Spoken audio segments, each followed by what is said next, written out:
Bueno, primero agradecer como siempre que nos den este espacio porque si no estos temas quedan en el mundo subterráneo y pocos medios los difunden. En realidad, como vos comentabas, lo que tenemos es un fallo que resuelve un conflicto entre una trabajadora de prensa y su empleadora, la Cámara Argentina de la Mediana Empresa, un fallo que no es tan reciente porque es de diciembre del 24, de la Sala Quinta de la Cámara Nacional de Apelaciones del Trabajo, pero que cobró notoriedad recientemente por esto que vos decías. Funcionarios de la Organización Internacional del Trabajo alertaron sobre que el contenido de este fallo podría significar un grave retroceso en materia de aplicación de normas sobre violencia laboral. Y para que se entienda un poco, más allá de que no voy a dar demasiados detalles de la causa, porque no interesan, pero sí referirme muy brevemente a de qué se trató este conflicto.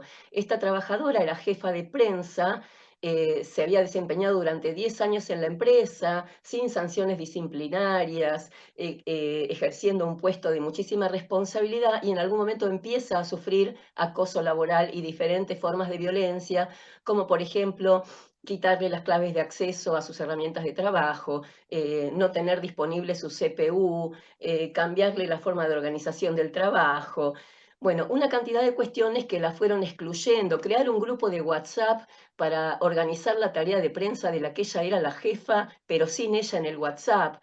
Todo esto motivó que ella hiciera una denuncia al interior de la empresa por violencia laboral, por incumplimiento de un manual de buenas prácticas o código de ética, y también en un organismo público encargado específicamente de atender las cuestiones de violencia laboral. 48 horas después de estas denuncias, la despiden. ¿Qué alega la empresa? ¿Por qué la despide? Porque no cumplió órdenes de un superior, porque quitó aparentemente las claves de acceso a una base de datos que ella había provisto de sus contactos de prensa personales y puso a disposición de la empresa, por qué no asistió a un evento al que supuestamente había sido convocada. ¿Qué es lo llamativo? No es un caso que presente aristas demasiado originales, porque situaciones de violencia en los medios de prensa y sobre todo contra periodistas mujeres vemos todo el tiempo. Y empresas que responden a esas denuncias despidiendo a la trabajadora que denuncia también vemos todo el tiempo.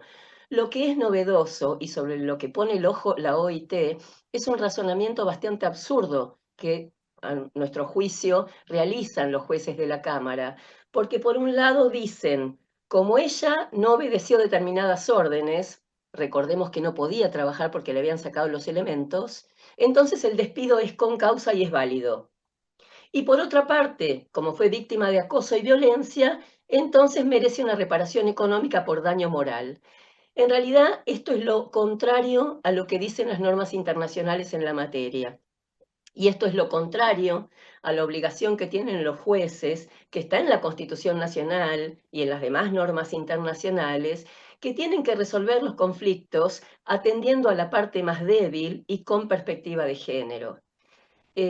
Cuando hablamos de la Organización Internacional del Trabajo y del convenio 190 de esa organización, estamos hablando de un acuerdo que votaron por unanimidad casi 190 países miembros, en donde se acordó internacionalmente que tolerancia cero frente a la violencia laboral y que cada país que ratificara ese tratado, o sea, dijera yo lo quiero también llevar a mi país y convertir en una norma interna, está obligado a garantizar ambientes de trabajo libres de violencia. Argentina fue uno de los primeros países que lo ratificó. Cumplió todo el trámite procesal previsto en la OIT y se convirtió en ley, bueno, la ley que ratifica la aplicación de este tratado. Sin embargo, estos jueces lo desoyeron. Sin embargo, resolvieron el conflicto como si se tratara de un conflicto de dos personas que están en igualdad de posición. Y las normas laborales, así como los jueces del trabajo, no pueden ser neutrales porque la Constitución Nacional expresamente dice que deben proteger a la parte más débil.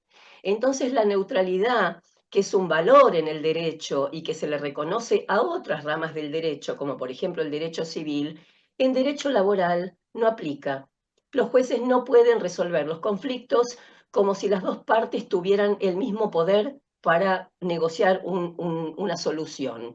Y en este caso, no solo han fallado de esta manera absurda y contradictoria, sino que además han cargado a la trabajadora con la obligación de pagar los honorarios, el 60% de los honorarios que los jueces le regularon a todos los profesionales que intervinieron en el juicio.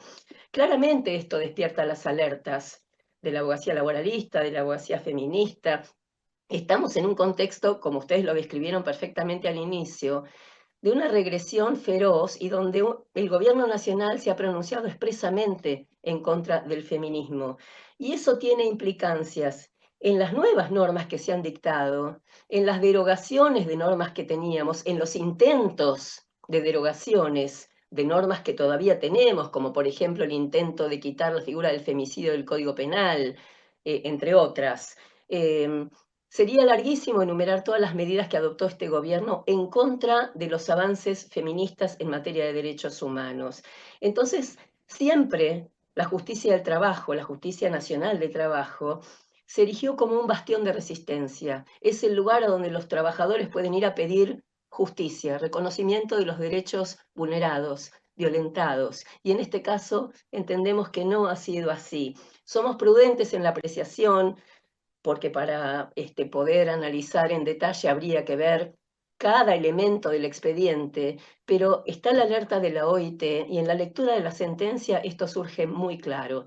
Por supuesto que esta preocupación se extiende más allá de este fallo y de hecho las primeras manifestaciones que se hicieron a partir de la asunción de este gobierno denunciaban este avance, esta eliminación del Ministerio de Mujeres y Género y Diversidad, todo tipo de normas, la prohibición expresa de utilizar la perspectiva de género en el Estado, expresamente decir que se acabó el lenguaje inclusivo en el Estado.